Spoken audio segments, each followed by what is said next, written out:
What if I told you that a janitor could be a way better investor than a Harvard-educated Merrill Lynch executive?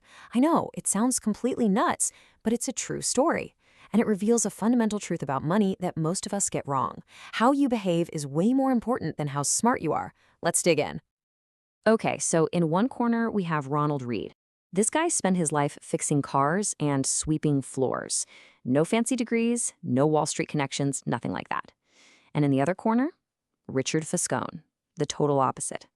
We're talking a Harvard MBA, a top executive at Merrill Lynch, a guy who lived and breathed finance. And this is where the story gets really wild. The janitor, Ronald Reed, died having secretly built up an $8 million fortune.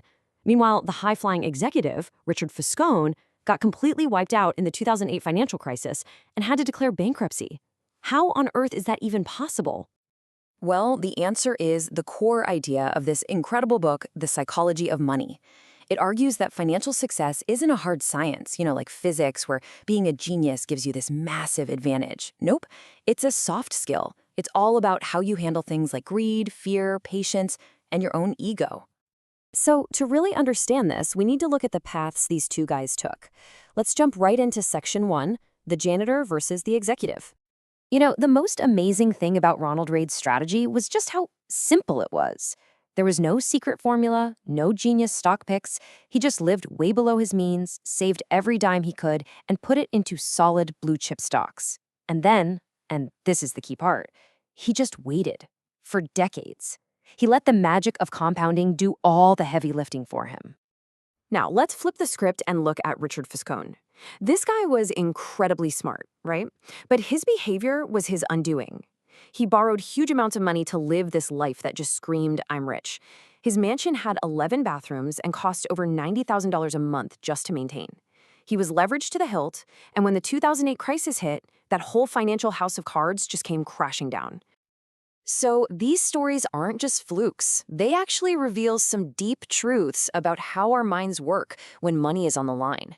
And that's exactly what we're going to explore in Section 2, Your Brain on Money. So here's a big idea. No one is crazy. Your financial decisions, even the ones that look bonkers to someone else, probably make perfect sense to you. Why? Because they're based on your own unique life experiences. I mean, if you grew up during a time of crazy inflation, you're going to see investing completely differently than someone who grew up during a massive bull market. We're all just playing our own game with our own set of rules. And a huge part of our experience is shaped by things we just can't control, like pure, dumb luck. I mean, think about Bill Gates. The guy was a genius, for sure, but he also had 1 in a million luck. He happened to go to Lakeside, which was one of the only high schools on the entire planet that had a computer back in 1968. Without that insane stroke of luck, does Microsoft even exist? It's tough to say. But luck always has a flip side. Risk. For every Bill Gates story, there's a Kent Evans. Kent was Bill's best friend at Lakeside. He was just as smart, just as obsessed with that computer. They were totally going to start a company together. But Kent died in a mountaineering accident before he even graduated high school, a 1 in a million tragedy. Luck and risk, they're two sides of the exact same coin. So once you factor in behavior and luck and risk, it kind of forces you to step back and ask what the real goal is with money. This brings us to a really critical distinction in Section 3, being rich versus being wealthy. All right, first let's talk about being rich. Being rich is all about what people can see. It's your current income, and it tends to be pretty loud. You see someone driving a Ferrari, you think, that person is rich. Richness is the money you've spent to show people you have money. This was Richard Foscone's world through and through. Wealth, though, wealth is totally different. Wealth is hidden. It's the money you haven't spent. It's the stocks and bonds, the savings in the bank, the assets that are quietly growing in the background, giving you options and freedom. Ronald Reed wasn't rich. He was wealthy. And this gets to why chasing richness to get respect is usually a trap. It's something called the car parade paradox. Think about it. When you see someone in a really nice car, you almost never think, wow, that driver is so cool. What do you think?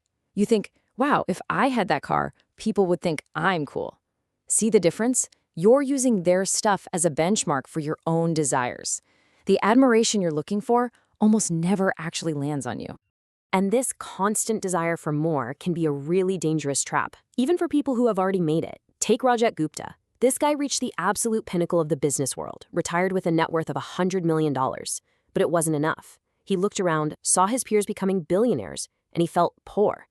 That feeling drove him to commit insider trading, and he ended up sacrificing everything, his reputation, his freedom, all for money he didn't even need.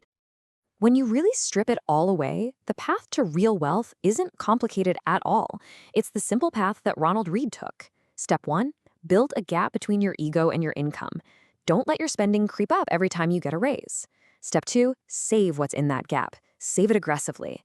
And step 3, which is the hardest part for most of us, be patient. Give it time to grow. A long, long time. So if the goal isn't just to buy more stuff, then what's the whole point of building wealth? This brings us to the most powerful idea in this whole explainer, our final section, the ultimate paycheck, freedom. Just think about it for a second. What is the single greatest thing that money can possibly buy? It's not a car, it's not a house, it's not a fancy watch.